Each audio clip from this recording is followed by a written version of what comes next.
Nakakatawa. Alam mo bakit nakangiti at natatawa talaga ako rito. Naku, grabe talaga. Ang babaw ng tingin nitong kampo ni Duterte, lalo na nitong si Atty. Sal Panelo sa mga Pilipino at sa ating gobyerno. Alam niyo bakit?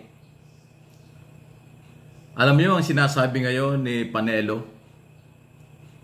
Legal opinion lang daw po yung sinabi ni Digong Duterte na merong blankong items dun sa budget for 2025. Pinaglululoko tayo.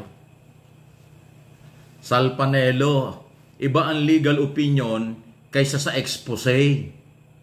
Ang ginawa ni Duterte at saka ni Congressman Ungab at yung kasama pa nilang mga abogado dun sa Davao na sila'y magsama-sama, hindi ko alam kung harap ng media yun, no? Basta nasa publiko na yan na-public na yan expose yon na ang kanilang paniniwala masisira ang gobyernong ito at magagalit ang taong bayan kay Pangulong Marcos. Yun ang gusto nyong palabasin. Masama itong gobyernong ito, pumirma ng batas tungkol sa budget ng blanco ang mga items, hindi nakalagay yung specific amount. Di ba? Yan ang gusto nyong palabasin. Expose yan. Ngayon, nung sabihin ng Pangulo, he is lying. Nagsisinungaling si Duterte. Wala kayong may isagot. Ngayon ang sasabihin nyo, legal opinion lang yon. Wow! Alam nyo, kahit hindi abogado, maintindihan ang legal opinion at saka expose. Ako bilang mamamahayag at political blogger, yung ginawa ni Duterte sa harap ng social media nung isang gabi o nung isang araw, yun ay expose. Hindi naman niya sinabing may legal opinion, itong ay illegal dahil blanco. Ang sinasabi niya nanawagan pa nga siya na huwag na daw magbayad ng buwis ang mga Pilipino Dahil nga nakita niya doon sa ibinigay sa kanya, na kung sino nagbigay sa kanya, baka nga si Congressman Ungab pa ang nag-abot sa kanya, na mayroong blanco raw doon sa BICAM report. Na akala nila ayun ang pinirmahan ng Pangulo. Ang pinirmahan ng Pangulo, General Appropriation Bill.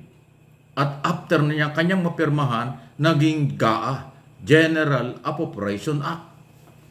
Di ba? Naipaliwanag na natin. So malinaw po na ito ay nasupalpal ni Pangulong Marcos. Sabi ko nga galit na kasi ang Pangulo hindi nagagalit siya. Pero yung kanyang statement na he is lying, ang dating Pangulo, napakabigat po nun. Mas matindi yun sa pagmumura at pambabastos. Iyon po ay isang statement ng isang professional. At yung tinamaan ito, kung professional ka, napakasakit niyan. Kaya ngayon, ang sagot ni Panelo na nilabas sa social media, ayaw ko na ipakita sa inyo. Ang daming kwento niyan Legal opinion. Wow! Kailan nagkaparehas yung legal opinion at saka yung expose na parang press conference? Detalyado Nagaganon pa ng dokumento si Duterte. Ito, pinapakita niya, meron daw blanco-blanco. Matagal, ilang beses ko na nga sinasabi sa inyo sa mga video nakaraan Ang committee report, recommendation, or draft report. Ang final, General Appropriation Bill. Pag pinirmahan, magiging batas. At sabi ng Pangulo, wala dun sa kanyang pinirmahan ang blanco. Dahil hindi niya pipirmahan niya kung may blanco dahil bawal yun. Kaya nga sinabi ng Pangulong Marcos BBM, ng aking description ay galit na siya. Pero sabi ng iba, hindi doon nagagalit dahil nakatawa pa raw. Bakit? Ang nagagalit lang ba yung hindi nakatawa? May nagagalit, nakatawa, pero yung sinasabi ay nagpapatunay na galit. At para sa aking description at analysis, yung ngiti ng Pangulo at mabilis na sagot at paulit-ulit na lying, he is lying, former president. Masakit yan. Palagay ko naramdaman ni Duterte kasi Duterte, di ba, tahimik. Mula noong pumutok yung balitang yan, nasagutin siya ng Pangulong Marcos, tahimik na. Ang sumasagot si Panelo dahil abogado niya yan. Legal opinion. Wow, ang palusot. Huwag ang mga Pilipino yung masyadong mababaw ang inyong tingin. Hindi maniniwala ang mga Pilipino, Sal Panelo, sa sinasabi mo.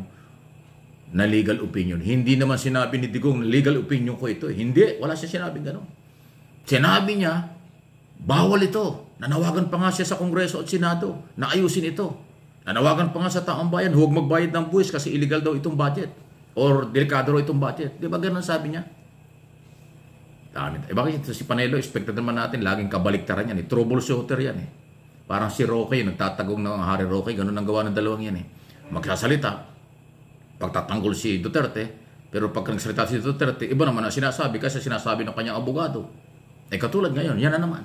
Kaya huwag paninlang.